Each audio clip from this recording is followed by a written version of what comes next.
عبداللہ بن عباس اہل البیت، ان کی سخاوت کے چرچے تھے۔ کسی نے پوچھا آپ نے اپنے سے بڑا سخی بھی دیکھا ہے؟ کہنے کہ ہاں دیکھا ہے۔ کہاں؟ کہ میں سفر میں تھا، بارش شروع ہو گئی، صحرا تھا، ایک بدو کا جھونپڑا ملا، میں نے کہا پردیسیوں کا آؤ، اس نے پورا اونٹ ذبح کر دیا، 2 ہم آدمی اس نے اونٹ ذبح کر دیا۔ میں حیران پریشان، پورا اونٹ ذبح کر دیا، ہمیں کھلایا، بارش چل رہی، اگلے دن دوسرا ذبح کر دیا۔ تو میں کہ علی تک کل اللہ اتنا گوشت پہ آئے تے اے کیوں کیتی جانا ہے؟ میں پرانے نو کدی بیا گوشت نہیں کھوایا، میں نے مہمانوں کو کبھی باسی گوشت نہیں کھلایا۔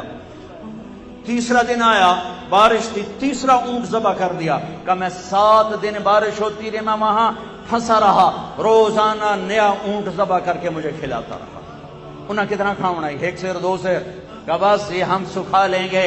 میرا مہمان باسی روٹی نہیں کبھی کھایا کرتا، کہ وہ مجھ سے بھی بڑا سخی تھا۔ اچھا، جب بارش رکی تو وہ باہر نکلا ہوا تھا، تو میں نے اپنے نوکر سے پوچھا تیرے پاس کتنے؟ کہ 3000 دینار۔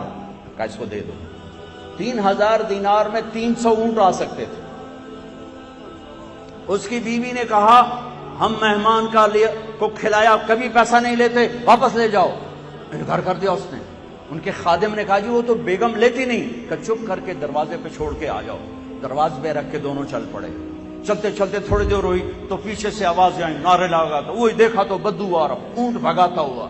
کہنے لگا یہ اپنے پیسے واپس لو۔ کیوں؟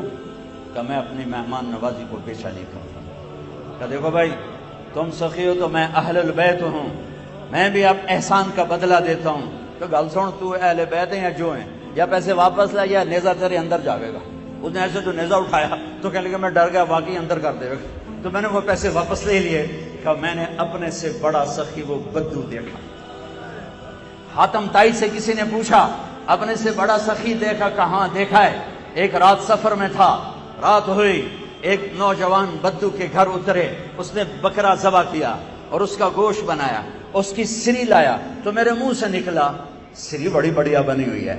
اس کے بعد ہمیں نہیں پتا، اور اس سریاں لا لا کے بھون کے کھلاتا رہا۔ جب صبح ہوئی تو ہم نے دیکھا 100 بکرے ذبح کر کے ہمیں کھلا دیے۔ کل کائنات اس کی 100 بکرے تھے، میں کہا ایک ہی کی تھے، پرانے دا شوق تو پورا کرنا ہے۔ تو کہنے لگے حاتم تائی، میں نے کہا اس کو 100 اونٹ انعام دے دیے جائیں۔ حاتم تائی کے پاس 100 اونٹ دینا کوئی بڑی گل نہیں، لیکن ایک غریب آدمی کا 100 بکرے ذبح کر دینا، ساری کائنات ذبح کر دی اس نے، اور ابھی تو اسلام بھی نہیں آیا تھا اور یہ سخاوت تھی۔ ارے تم تو مسلمان ہو پھر بخیل ہو، رب العالمین کہتے ہو پھر پیسہ نہیں خرچ کرتے ہو۔ الحمدللہ رب العالمین، پالنے والا اللہ ہے، پالنے والا پیسہ نہیں ہے۔